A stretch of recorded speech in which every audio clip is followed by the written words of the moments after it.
Hi, world. Hello, world. Hi, folks. Morning, world. Hi, folks. Hi, folks. Hi, world. Hi, world. Hi, world. Hi, world. It's God knows what day. It's 5 p.m. in the evening, UK time, on Tuesday, July 15th of 2025. And Steve Judd is here with us. We're going to ask him some very, very hard personal questions. And I know his Virgo rising and Sagittarius moon would love this. So, hi, Steve. How are you?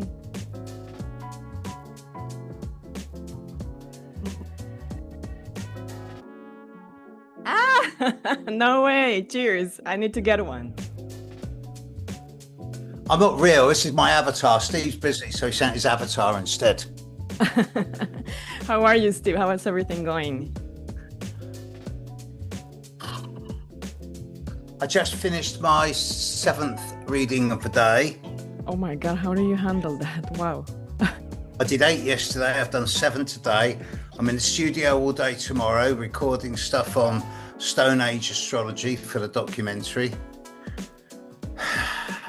How's that going? Almost there? No.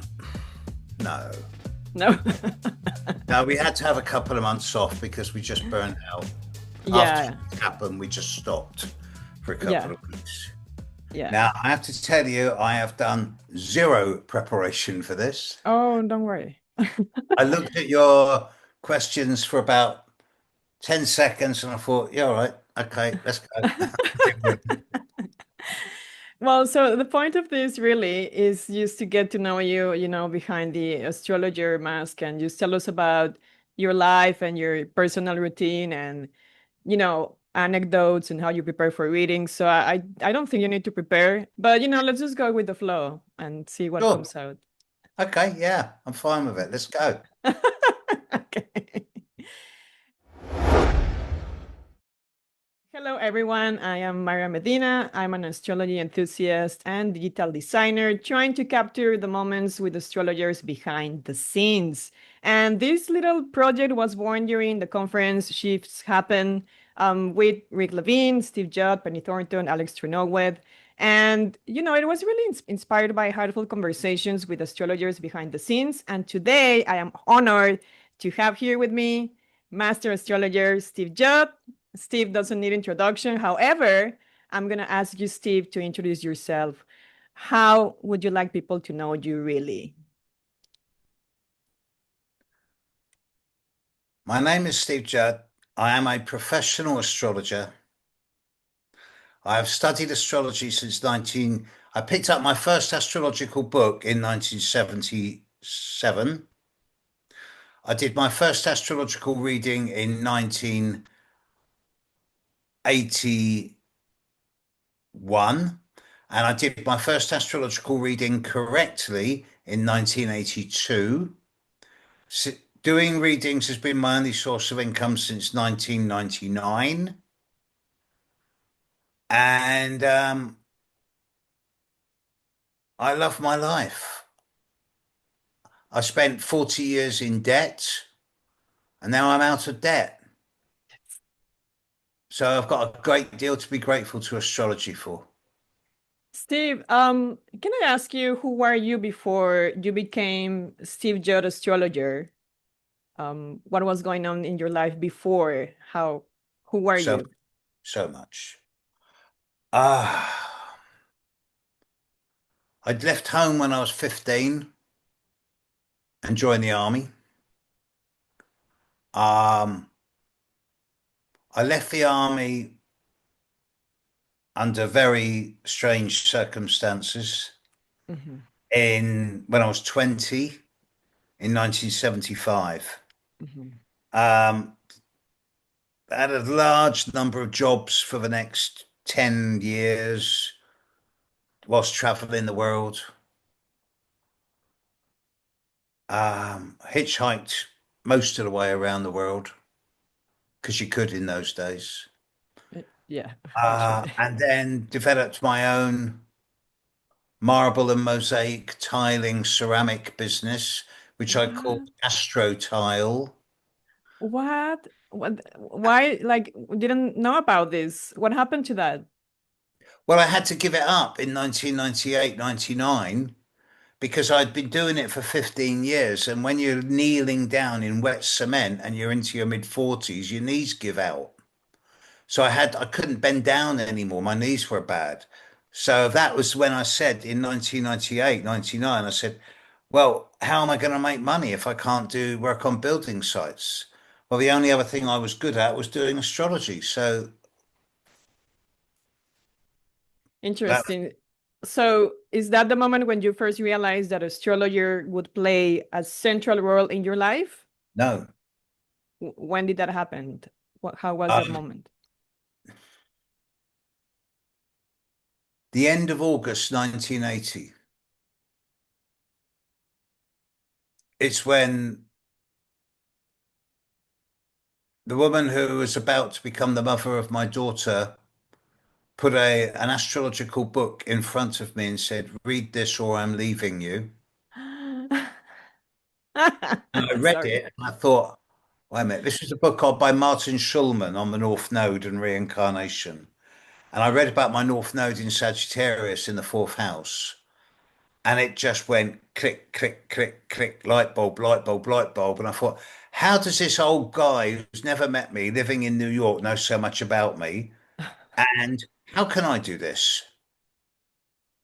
So that was the start of how I really started developing an interest beyond the basic pattern recognition of looking at an ephemeris.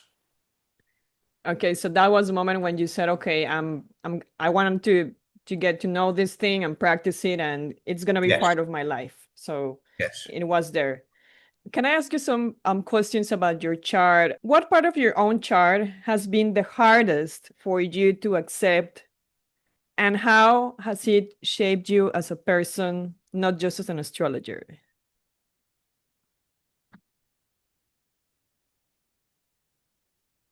It wasn't until someone pointed out to me in the late 1980s that I have an exact semi-square or half a degree semi-square from the sun to Pluto that I realized and I had to own that I can be a bit of a control freak, right? Also, I have a very strong conjunction of Mars with Uranus, Mhm. square Neptune. And I used to have a lot of problems differentiating between fantasy and the imagination. But then I discovered the way to work it out. I discovered that Mars square Neptune is the best therapy for that is definitely dancing. Oh, So I became a good dancer, especially when trance was happening in the late 90s, early 2000s. And so, yeah, I got into dance. So, yeah, every chart has its challenges, but it also has every challenge has a gift inside it if you look deep enough. that's beautiful, Steve. Thank you. And was there ever a time you wanted to quit astrology? When you said, "Okay, F it. This is not working. I'm done with this." Did you have any moment like that? And what made you stay? No, there was Wow. never a moment where I thought I would give it up. Astrology has sustained me. It has kept me alive. Without astrology, I'd be dead by now. Wow. Astrology has given me a reason for staying alive. It has nurtured me, supported me, fostered me, made me far more mature, adult, and intelligent than I would otherwise have been. I could never give it up. Wow, Steve. So tell us, how was your preparation with astrology? You were reading books, you were going to conferences. How was that journey towards the astrologer you are today? How did you educate yourself? You were reading people's or friends' charts. How was that journey since I've 1977? got, I've only been to about two or three astrological conferences in my life because I don't have the patience to sit there and listen to them just talk about things which most astrologers, especially the exception are people like me, Rick Levine, Nick Campion, Penny. But most astrologers who go to conferences, they just talk. They don't do readings. They just write books and give lectures. They can't do readings, or they don't. So they're to me they're not astrologers. So, touching on that point, you work with thousands of charts. How do you prepare for your readings, and how has that changed since your very first reading? You just told me before you did 7 readings today. Yeah. So, what would you say has changed?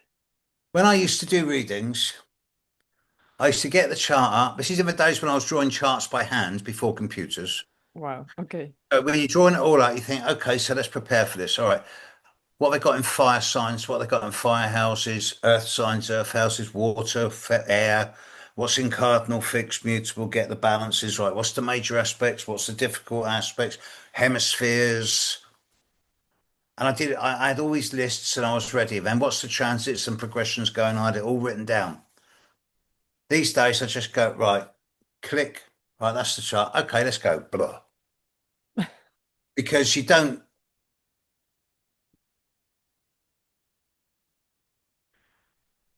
to me, the basis of astrology is pattern recognition. I picked up my first ephemeris in 1978 and I just looked at it and I thought, what's this? It's a bus timetable, it's a train timetable. Oh, wait a minute, it's a planetary timetable. Oh, wait a minute, those numbers, they move in patterns. There's patterns in there. Nowadays, I hit a button, a chart comes up on my screen, and my immediate reaction is to unfocus my eyes. And in my mind, I remove the signs and the houses, and I just look at the planets and the aspects. And I just look at the pattern of the aspects. And it goes in there, back brain, down my back, into my belly, up the front, and out my mouth. Wow. And I don't know what I'm going to say a lot of the time. And I love it because if I knew what I was going to say, I'd probably try and modify it. Hmm. Hmm. But because I don't know what I'm going to say, I know it's pure. It's coming. It's just using me. I don't do channeling. I hate channeling. I hate it. Yeah, I was gonna ask you. Okay. Uh-huh. But it's astrology talking through me. So I suppose it could be called channeling. Certainly not mediumship. But to me, see, astrology is not an it. Astrology is alive. It has life force and valence. It has life, conscious life. As I call astrology she, not Hmm. it. And she talks through me. I am not her, I'm an agent for astrology. I hope she never takes her gifts away. Hmm. That's why people who start doing astrology and then they start thinking, oh, I can make a lot of money at this, or I can become powerful here, or I can use this to have power over others. And then all of a sudden they can't do it anymore because they just lose their skills or something happens to stop them being able to do it. Now, this doesn't happen all the time, but it happens most of the time. People who are corrupt generally don't last long in this business. Hmm.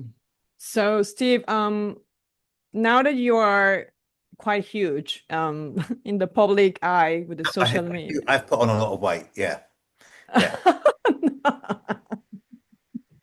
No, I was gonna ask you because I mean, certainly there is a part of astrology that is intuitive from what I am picking up from what you said. And then people start making judgments about like, okay, this is not astrology, this is astrology. And now you're in the public eye, you're huge. So what do you think most people misunderstand about you as a public figure in astrology? What do most people misunderstand about me? As a public figure. I think it's in the last 2 or 3 years, Hmm.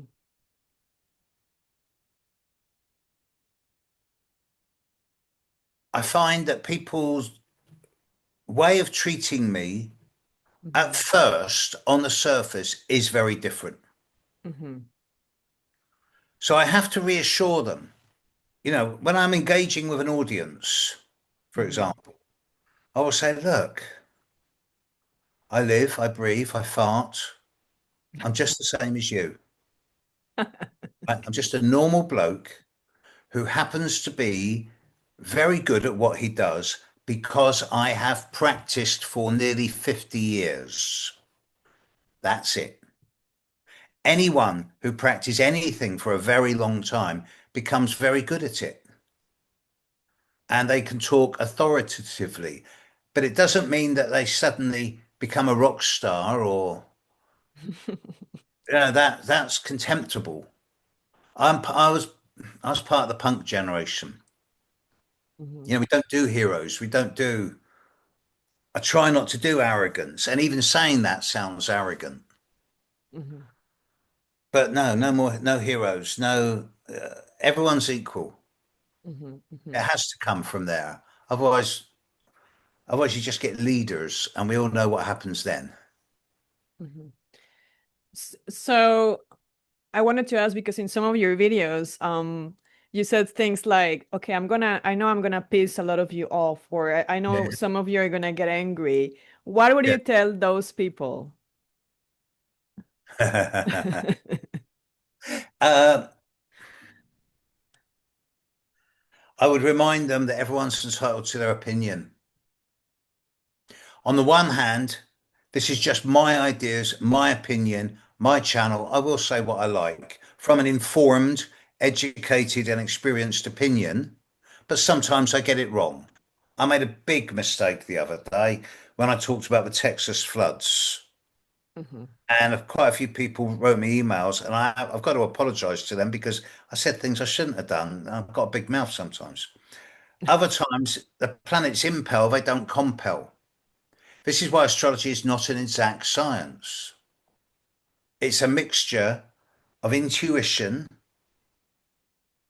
mathematics, geometry, and psychology. So it's half art, half science. Mhm. And without all of them, you can't do it. So you've got to be able to dance between the academic and the esoteric. Wow, interesting. Yeah. It's not an easy dance, I guess. Well, you are an astrologer. You know as well as I do, we are separate. Mhm. Not better or worse, but separate. All of the other divinatory arts, tea leaf reading, palm reading, tarot, other forms of card reading, mediumship, channeling, they all rely exclusively on the intuition of the reader. Mhm. Astrology has a Mm. mathematical and geometric base to it, which can be proven by statistics. Here's a little one for you. For my MA, one of the papers I wrote was when in 1998, when I was desperately trying to make money, first of all, with astrology. I thought, how am I going to do this? So a friend of mine was running the astrological phone lines at the time. I got a job on there, and Mhm. I was sat in my little bedsit with my big, computer with a big bold bulge behind it. No laptops in those days. And I was working 6 hours a day on the phone lines, doing sort of 18 to 20 readings a day for anywhere from 15 to 20 minutes. And it's one after the other. And, they're paying top dollar, these people. So you've got to, you pick the phone up. Hello, my name's an astrologer. My name's Steve. I'm an astrologer.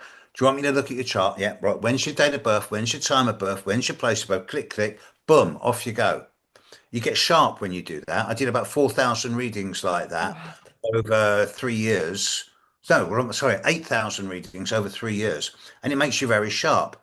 And then when I did my MA, I went back to these readings and I realized that I'd kept all the details of the readings. I kept the date of birth, time of birth, place of birth, and the first name of the individual.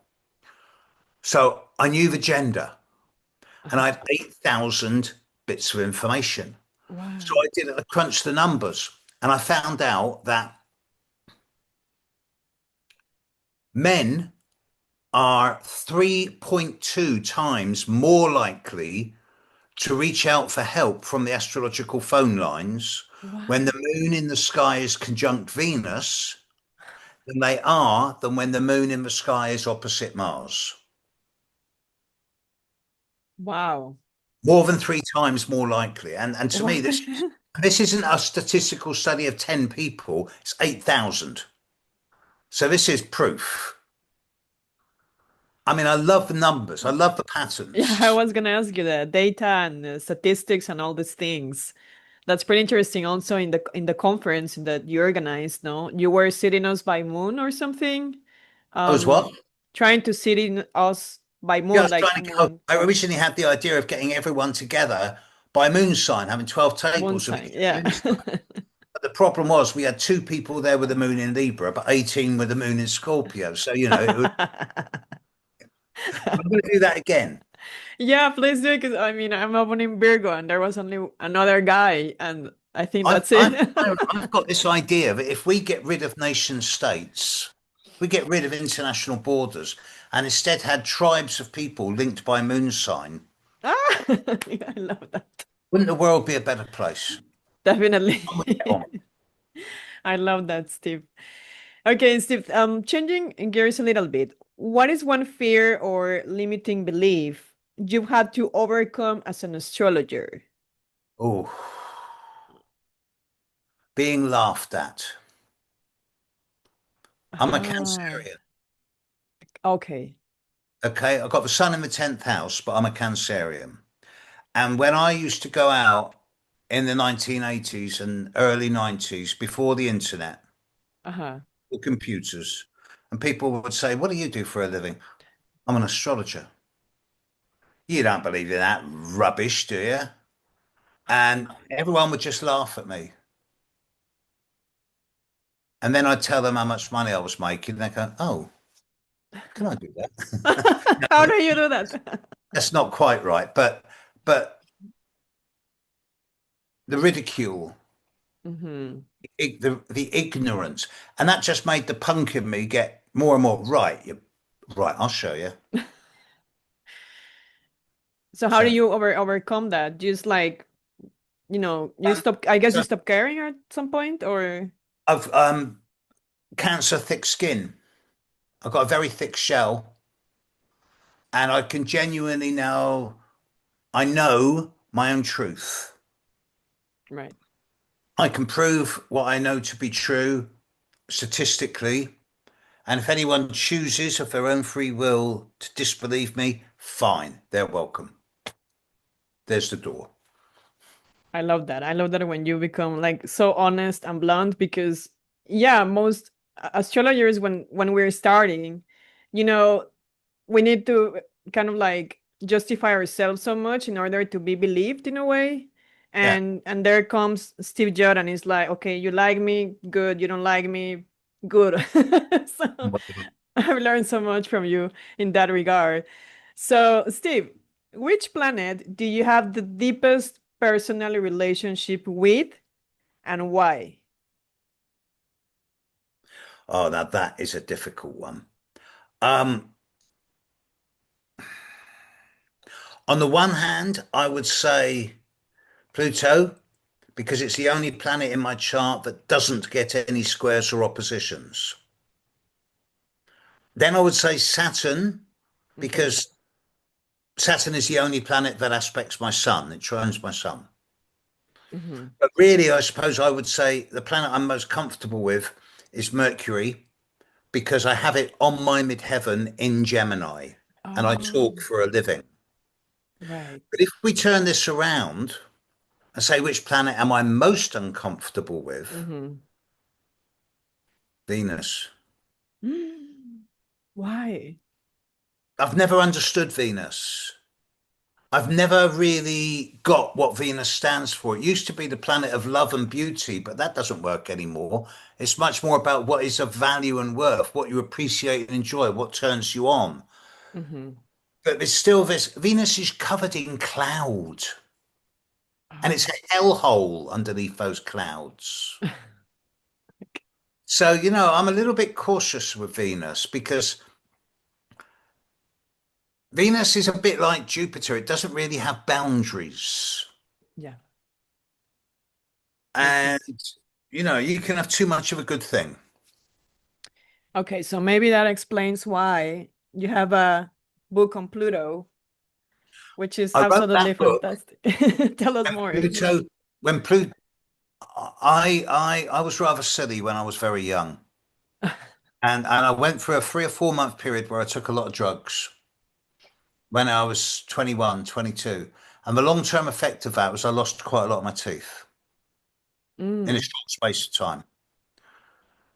So for a long time, I had a pretty bad mouth. And then I had the opportunity to get it fixed.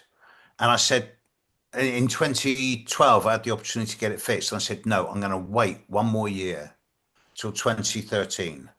Because in 2013, Pluto passed opposite my sun. hmm And hmm I've been waiting for it for 25, 30 years.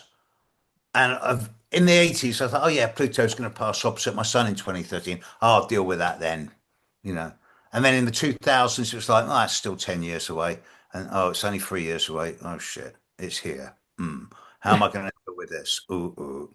So I thought, well, it's going to hurt. So I might as well hurt twice as much and get it both over and done with. So I had titanium mouth put in. Oh, It was about 17, 18 different surgical procedures over 9 months. And it was wow. during Pluto opposite my sun. And I learned the difference between pain, which can be managed, and ache, which cannot. And it was at that time that I wrote that book. Oh, oh, wow. So you were actually like going through that, living In it. Pluto's grasp when I wrote that book. Wow, Steve. Okay, and what about the other fantastic book, The That Bedroom Astrologer? that's my pension. About 2007, 2008, I thought, okay, so how am I going to look after myself when I'm old? I know I'll write a book.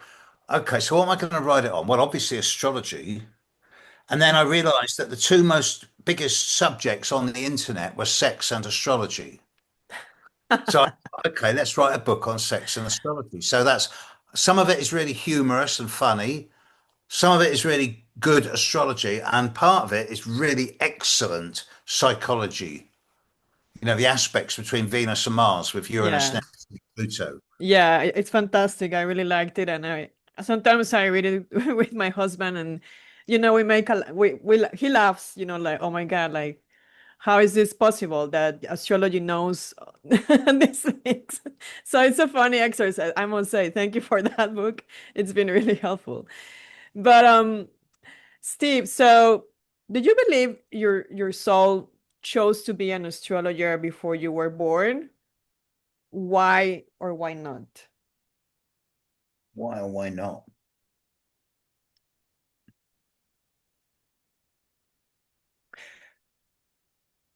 I can only give you a partial answer.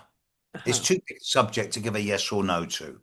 hmm But the first thing that got me into Western astrology was when I discovered what the North Node was.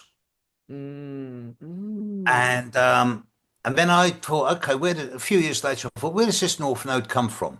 So I discovered the truth about Madame Blavatsky and the Theosophical Society and how she brought the Oh, North Node back from India, from Hindu astrology, and she brought with it the Indian Hindu astrology version of karma. oh wow, it was her. I It was didn't her, know. right? And Oh, so for years I've struggled with this idea of the North Node shows where you'll go if you struggle hard enough, and the South Node goes where you've been and what you're really good at, but you shouldn't bother with. And I thought, wait a minute. And eventually, it's around the time that I started changing astrology or calling astrology she instead of it. hmm And with that came the realization that death is an illusion. We never die. It's just our bodies die. Our souls live forever. And if our souls live forever, then there's life after physical death and life before physical birth, which kind of knocks reincarnation on the head. And if that's the case, then all this stuff around karma is nothing but a religious guilt trip. If you're Mm. good this lifetime, you'll get a better life next time. And if you're bad this lifetime, you're going to hell. I mean, Christians and Catholics wrote this stuff thousands of years ago, and now the Hindus are getting in on it. It's just religion trying to control us. So instead, I suggest that the North Node is about words like mission statement, Uh-huh. purpose, and the reason why we volunteered to come to planet Earth in the first place. Mm. Now, if I volunteered to come to planet Earth at this time, we all volunteered, but most of us have trouble remembering why we volunteered. I'm pretty when I was 13, I was in a very posh school. I was top of the class in everything. I Hmm. was going to Oxford. I was going to go to Cambridge. I was going to be a very big lawyer, maybe a politician. Wow. And then something happened in my family life which totally screwed me up. And I'm not going to go into that. But in the space of 1 year, I went from being top in everything to bottom in everything. It Hmm. was the year that the Uranus Pluto conjunction was on top of my ascendant in Virgo. Um, Oh. Within a year, I started growing my hair long, and then I got expelled from school. So I left school and joined the army, and when I got kicked out of the army, I went on the hippie trail. I was always going to do something which was going to impact on the world in some shape or form. But Mm. fortunately, astrology found me. People don't find astrology. Astrology finds people. Mm. I love that phrase. That's really cool. Wow, Steve. So, talking about your young years, what advice would you give to your younger self at the moment you first decided to study astrology seriously? Don't change a thing. Don't change a thing. Don't change a thing, because otherwise I wouldn't be where I am now. Okay, just don't mess Ah. with it. Don't change a thing. All right. Feel the fear and do it anyway. Get through all the pain. Get over yourself, and just don't change a thing. I'd be different. Yeah, it takes one butterfly wing to flap, and an earthquake goes off somewhere, or something like that. And Right. and it's all just successive moments of time. So it only takes one little slip, and a whole new timeline begins. Mm-hmm. And I don't know this to be true, but I believe it to be true. And I don't really want to, I wouldn't want to be interested in experimenting by going back and changing things. Everyone Mm. says, if I could go back and change things, my life would be so much better now. Yeah, really? It would be much worse. So, no, I wouldn't change a thing, Myra. Not a thing. Okay, so then my next question probably wouldn't work, but I'm gonna ask it anyway. If you couldn't practice astrology anymore, what would your life look like? Short. Short.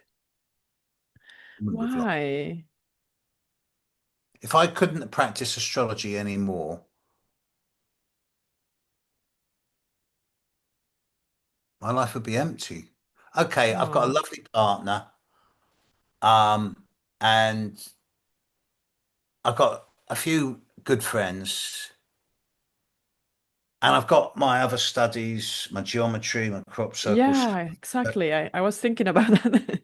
But astrology is the single most consistent thing in my life. Yeah, I see. My daughter is 44, and I was studying astrology well before she was born.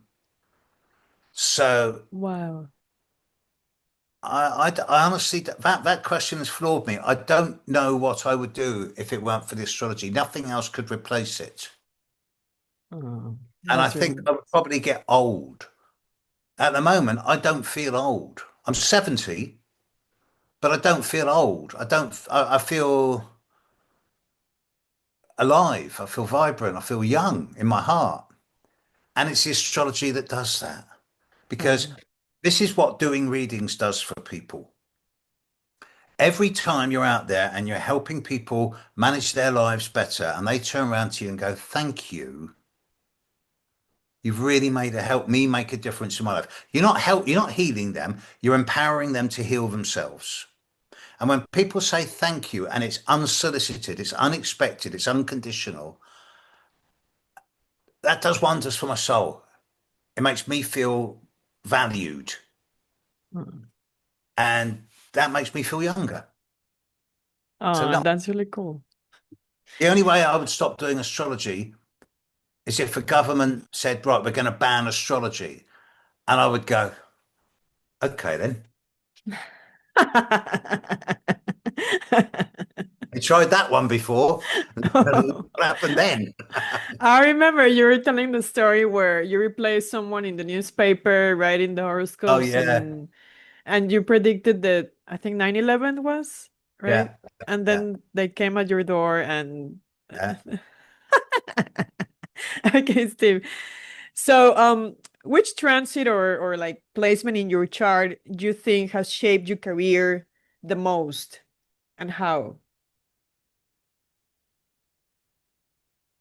I have Mercury on the midheaven in Gemini and the exact opposition of Mercury in the midheaven to my moon in Sagittarius on the IC. Mm, And also have Venus on the midheaven and the node on the IC and the south mhm. node on the MC. So I've got this kind of 6 point opposition on the midheaven IC, Wow. all T squared to my ascendant in Virgo.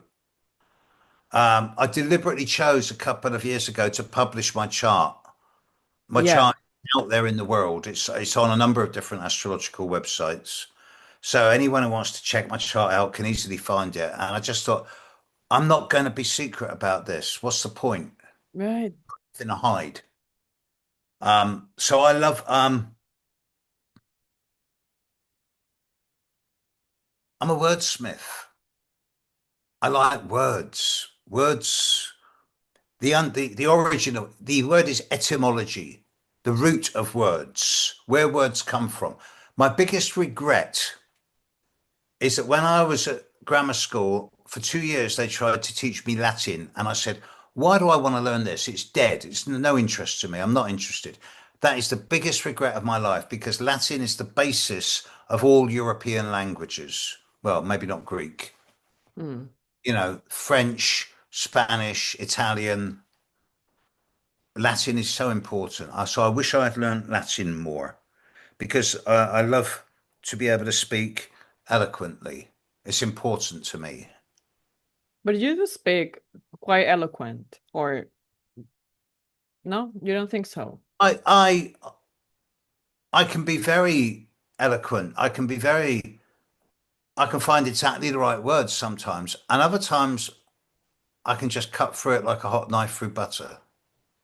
And sometimes the best way is to just go, yes, no, deal with Y- it. How Yeah, I mean, because you do your videos, like it's really short and really to the point. I think that's a talent. I mean, not everyone, at least certainly I can't do that with astrology. And you come and I wonder if it's coming from your Sagittarius moon opposite Mercury, where you see the whole picture, but also the details, and then you grab one, two, three, four, five, and then boom, 8 minutes of like very useful astrology. I don't know. That's just my opinion, I guess. Do you know what? I don't know how it happens either, and I hope I never find out. Because if I knew what I was doing, I probably wouldn't be able to do it. Right. That does make sense. Yeah. Mm. So See, Steve, it's not yeah, magic. It's right. just it's just dancing with the energy, flowing, not going with the flow. That's too easy. Flowing with the go. Flowing with the go. I The like that. difference when you're going with the flow, you're surfing the tidal wave. You're surfing the wave. When you're flowing with the go, you're still surfing the wave, but you've got your hand in the water behind you, twisting it round. So it's acting like a rudder, so you can direct the flow I that you're see. going with. Wow, I Okay. love that. So Steve, tell us why an Astro documentary? What inspired you to do that? Where is this idea coming from? Because I've always said from the very start of my development in astrology, by the time I was 2 years into it, by 1980, I was saying, if this were taught in schools, we'd see an end to warfare within 2 generations. I've now expanded that, saying we'd see an end to warfare, violence, misogyny, and environmental degradation within 2 generations. And and I thought, well, how am I going to deal with the scientists, the astronomers, the politicians, and the priests, none of whom want astrology to be real? Mm. And I thought, well, the only way I'm going to be able to do this is to prove it. Not to prove it statistically, because too many astrologers have tried that and it's never worked. But I realized slowly that astrology's outlived every religion, every empire, every culture. Astrology's I've just finished writing a script for a big Stone Age part of the documentary. They found tusks and bones going back 40,000 years with 29 and a half grooves cut into them. Wow. Full moon cycle, 29 and a half days. Oh, of course. Or the Saturn cycle, 29 and two-thirds years. That's true. You know, from the very start, as soon as humanity started gathering together in groups, there would have been certain people who would have noted the cycles of the full moon and then the equinoxes and the solstices. And they became the priests. And from there comes the first Hmm. calendars. And when you know when the calendars are, then you know when to plant and when to sow, when to reap. And this is the start of economics, hence power structures. I see where you're going. Mm. So it all comes down to planetary timing. And that's what you're trying to prove in this documentary as well, right? Like showing the cycles and the places, because you've been to all of these places in the Yes, documentary. astrology's been everywhere throughout time. It's just been suppressed and repressed, Hmm. predominantly by the churches, but also by the scientists and the astronomers. And Hmm. today, by the media. But that's recent. Hmm. Hmm. So yeah, I always had that question about like what happened to astrology, because there's a gap where it just stopped. Was it the religious part of history where it was all the books were burned and stuff like that? That's what happened basically. It didn't disappear, it just moved. There Hmm. was a period for what happened in England in 1639 at the start of the Civil War. There was something like 10,000 astronomical and astrological almanacs in print. Wow, that's Most of these were one side of paper. It's full moon, plant your potatoes, you know. And most of them ended up on a nail in the toilet, right? oh, Right. nice. 10 years later, in 1651, there's Hmm. 6 almanacs in print. Uh-huh, uh-huh. And then further on, by the time of the late 1600s, you're seeing the first newspapers, the Hmm. Observer, Tatler. And then you've got people like Daniel Defoe and Jonathan Swift, and they're writing things like, of course, anybody who believes in astrology is an idiot. So they Hmm. got rid of it by ridicule. But astrology didn't die, it just went away. By 1700, you've got a professor of astrology at the first Harvard University in America. You've got astrology was massive in America in the 1700s. Hmm. And it didn't really come back to Europe and Britain till the late 1700s. Although during the 1700s, there were people still doing it, people like Kepler, Hmm. Brahe, Hmm. but it was under the radar. Okay. Only really is from about the discovery of Uranus onwards that it really re-emerged into Europe. So many astrologers have Damn. been tortured, burnt at the stake, killed for their work. interesting, Steve. Maybe you should write a book about that, you know, history. Yeah, one day. One day. Okay, Steve, so what upcoming transit do you personally find most inspiring or challenging? You mean Okay. transit for me or transits for the world? No, no, for you. Let's talk about you because Hey, you always talk about the transits. Well, what I'm loving is that this year, 2025, is the first year for about 25 years where I've got no transits from Uranus, Neptune, Pluto, or even Saturn. Oh, A transit for a year, and it's like, hey, great, I can be me, you know. how's So that feeling? I'm having a great time. Um, I am really beginning to look forward to 5 years from now when Uranus passes on my midheaven and my Mercury. I will be Oh, 75, 76 years old, and then I will enter my peak. 76 to 83 will be my peak if I live that long. oh. So, yeah, I'm really looking forward to that. So how do you plan to enjoy those years? Are you gonna do more conferences, more retreats, more classes? I'm going to be world president. Not, not. Um, by then, I want to be in a position where I can almost shame Mm. regulatory authorities into getting astrology into schools. Uh-huh.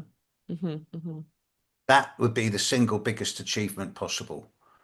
To Hmm. get astrology taught to primary school children in its basic form. That would be the biggest achievement ever. Uh, I, as you know, Alex Trenoweth is already doing stuff on this. And I have to name check her because she's doing a great job. That workshop she did at Shifts Happen was stunning.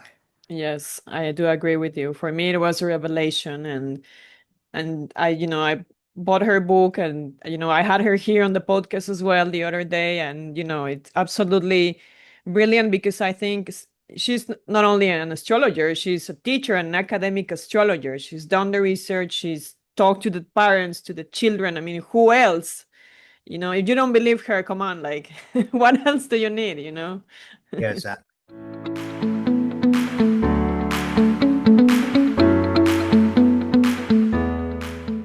So I can look at this and I can see, wow, okay, the Jupiter return children are more in trouble for disruption. And the Saturn opposition children are not so much in trouble for disruption. They start to calm down because of the Saturn opposition. Now, being someone who loves data, I can replicate it 4 times. This might be a little bit hard to explain, but you can see that the lines, the blue line and the blue line are correlations at the same time. So you can see that the blue line shows that key stage 3, the younger children, 11 to 13, are more in trouble for disruptive behavior. But you can see over here, key stage 4, the older children are in less frequently in trouble for disruption. Is I just put them in age order, and if you're a teacher and you're listening to this, what I strongly recommend is that instead of putting students in your mark book alphabetically, put them in age order.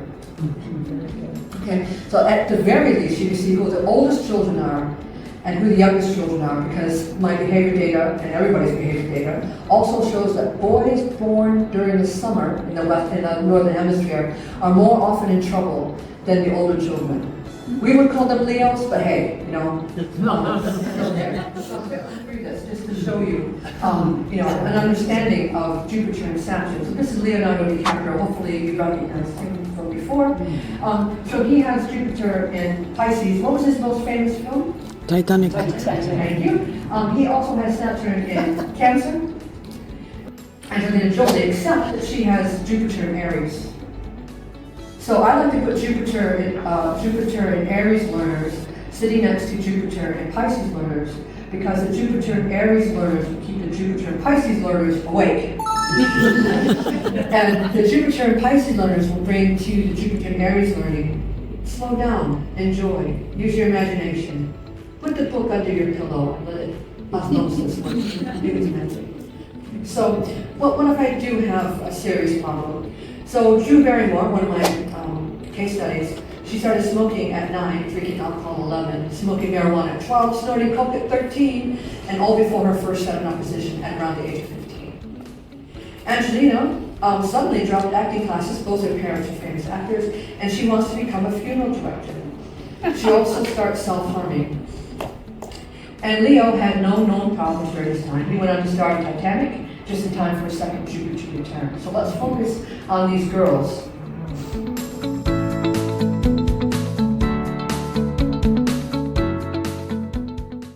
Okay, finally, Steve, can you tell us more about this upcoming configuration in July 2026, where we're having a sort of a basket, Yeah. do you remember that? You mentioned it in, Yeah.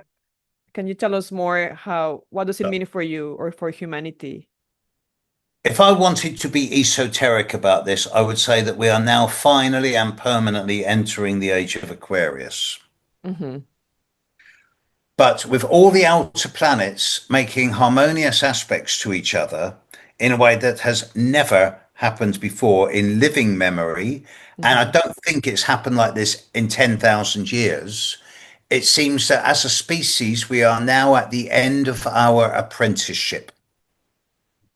We are now about to make an evolutionary leap into an elevated and enhanced form of consciousness, which is going to change everything. And this is why the power brokers are so desperate to suppress astrology now, because they know that we are the spokesperson.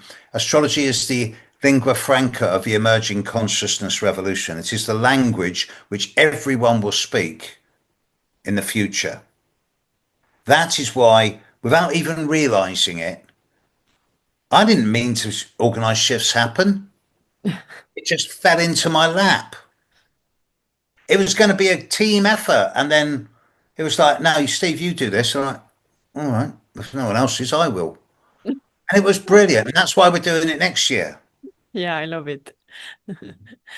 Because, and it's such an important time in human history. It's not just about us now.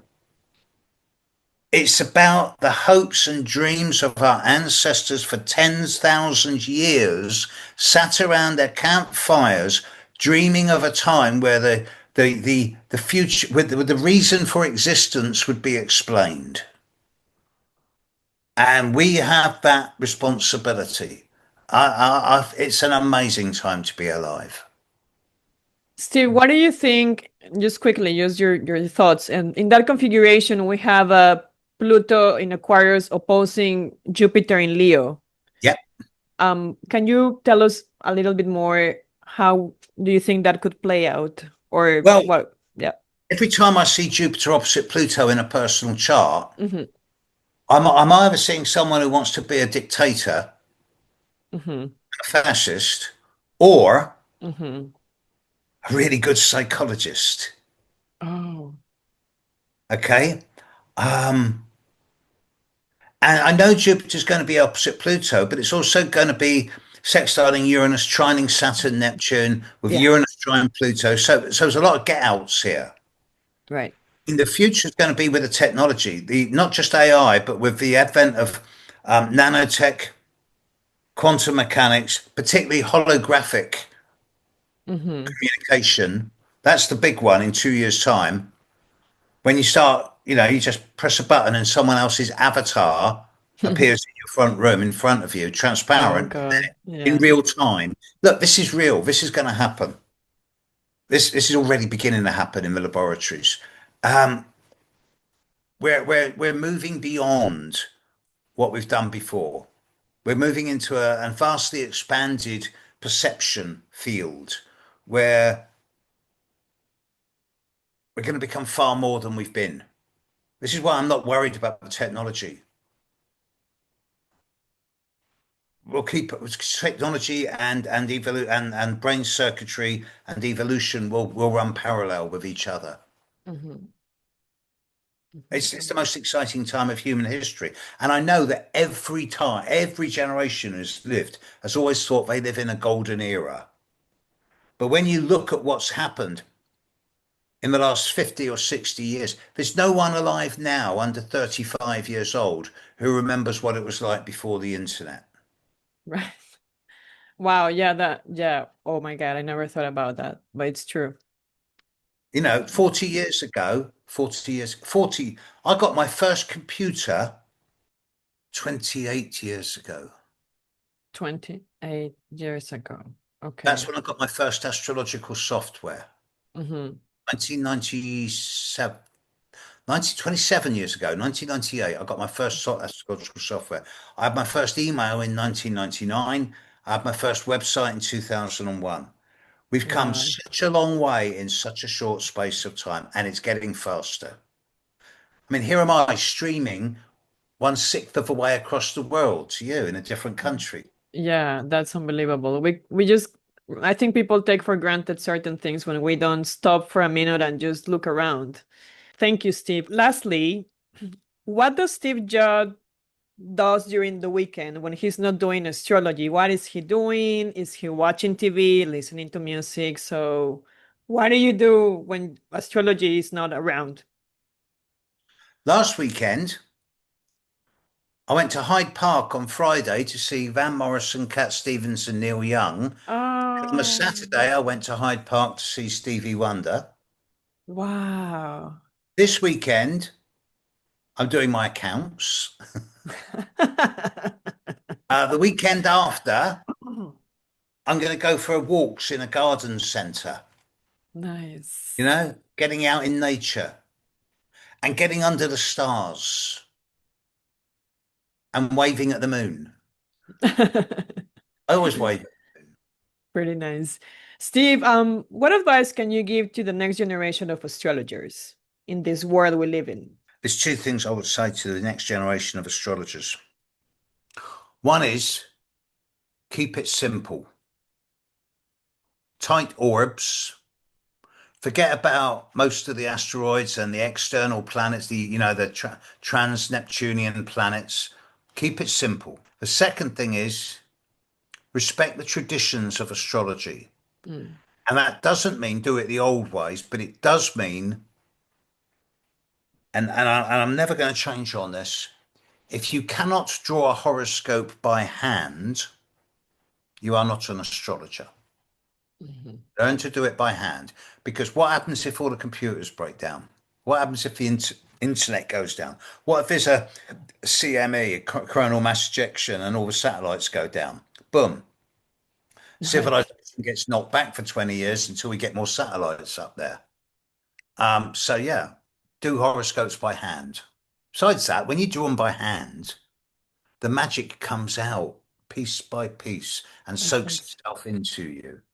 And Yeah, it's I my think yeah, something happens when you actually do anything by hand, like journaling or writing your video script or website content, whatever. Because I yeah. think, yeah, there is it's so different than typing in the computer. I really try to keep that. When you're drawing a horoscope by hand and you draw the circles in and then you put all the planets' names in and you put all the listings in and the fire, earth, air, water, and you get it all set up, all the details in, and then the Yeah, last thing you do is you draw the lines in and the aspect pattern comes alive. And all of a nice. sudden, it's like a multi-dimensional portal. It's just something about it. And as opposed to pressing a button, click, there's the chart. That's Right. easy. Great, Steve. Thank you so much. Tell us more. What's coming? Do you have courses coming, webinars? We know the documentary is still in the works, but The history of Western astrology. I still want to get it out by the end of the year. We're renting a cinema in the centre of the West End of London to show the first two episodes pretty shortly now. Um, um, we're doing myself and Penny are doing the conference at Amadown at the end of March of next year. Shifts Happen 2, TOO, yay. will be happening Wow. in mid-May. I'm starting my beginner's course of astrology again in late September through to February of next year, every Thursday evening. And everyone who's on my database will be getting an email with all of these details. I've got various courses coming out on various educational platforms on teaching yourself astrology. When I get time, I'm writing more books. I've got about 4 books on the go. Oh, When I get really? when I get time, and and yeah, I'm doing as many interviews online as I can because I don't have time to travel to do them in person. Yeah, I would love that too, but thank God bless the Zoom and technology that we can do that even, Yeah, yeah. Um, so Steve, thank you so much for your time, your energy, your wisdom and your kind words. I hope to have you again soon to discuss other things and Take care, folks. Bye now. And I haven't got it's got Hello World on the front. It hasn't got Good Catch You Later on the back, but it will have it. Okay, so catch you later, guys.